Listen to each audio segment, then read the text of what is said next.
দর্শক ইতিমধ্যেই রয়েছেন চালতাবেড়িয়ার বিরোধী দলনেতা রয়েছেন পাবলিক বাংলার টেলিফোন লাইন। আমরা শুনবো আলমগীর সাহেব, আপনার কাছ থেকে জানতে চাইবো যে আরাবুল ইসলাম কয়েকদিন আগেই তাকে অ্যারেস্ট করেছিল কলকাতা পুলিশ। ইতিমধ্যেই আজকে বারুইপুর কোর্টে আরাবুলের শুনানি আছে, কিন্তু সাধারণ মানুষ ক্ষোভ প্রকাশ করছে যে আরাবুল ইসলামকে একটা ভয়ঙ্কর একটা সাজার দাবি রাখছেন সাধারণ মানুষ। কি বলবেন?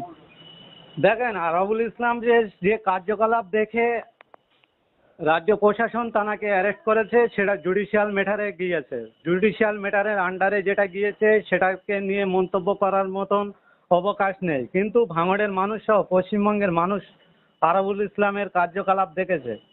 যখন সেটা জুডিশিয়াল ম্যাটারে গিয়েছে, সে বিষয়টা কোর্ট দেখবে।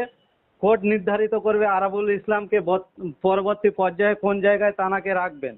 আমি কেবলমাত্র বলবো, আরাবুল ইসলাম সাহেব মহাশয়কে দিয়ে যেভাবে এই মাননীয় দুধেল গায়ে হিসাবে ব্যবহার করেছিল, বর্তমান তাকে আর তানার কাছ থেকে মমতা বন্দ্যোপাধ্যায় দুধ পাচ্ছে না, তাই তাকে হ্যারেস করাচ্ছে।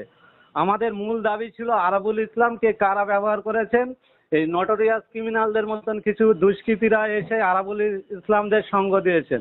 শুধু আরাবুল ইসলামকে অ্যারেস্ট করে বা আটকে কোনো লাভ নেই। যারা মানুষের ক্ষতি করছে, এদের মূল পান্ডা শওকত সাহেব থেকে শুরু করে যারা আছেন, তাদেরকে অ্যারেস্ট করার দাবি আমরা করব।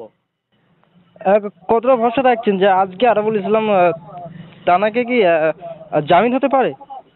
দেখেন, এটা তো জুডিশিয়াল ম্যাটার, সেটা তো কোর্ট ঠিক করবে কাকে জামিন দেবে আর কাকে দেবে না কোর্ট। তার পরবর্তীতে বলি, যেটা অন্যায় করেছে অবশ্যই তার এখন অত তাড়াতাড়ি সাজা হবার মানে জামিন পাওয়ার কিছু আছে কি না আছে সেটা আমি এখন বলতে পারছি না। সেটি যদি জামিন দেয় তো আরাবুল ইসলাম সাহেবের হয়তো ভাগ্য ভালো, কিন্তু এ বিষয় নিয়ে আমি মন্তব্য করব না। কেবলমাত্র আরাবুল ইসলাম সাহেবের ফ্যান ফলোয়ারদের জন্য একটাই কথা বলবো, যে আপনাদের নেতাকে নিয়ে ব্যবহার করছে তৃণমূল কংগ্রেস, এটা আমি আপনাকে জানাতে পারবো।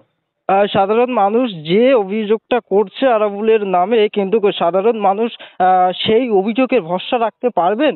কি বলবেন?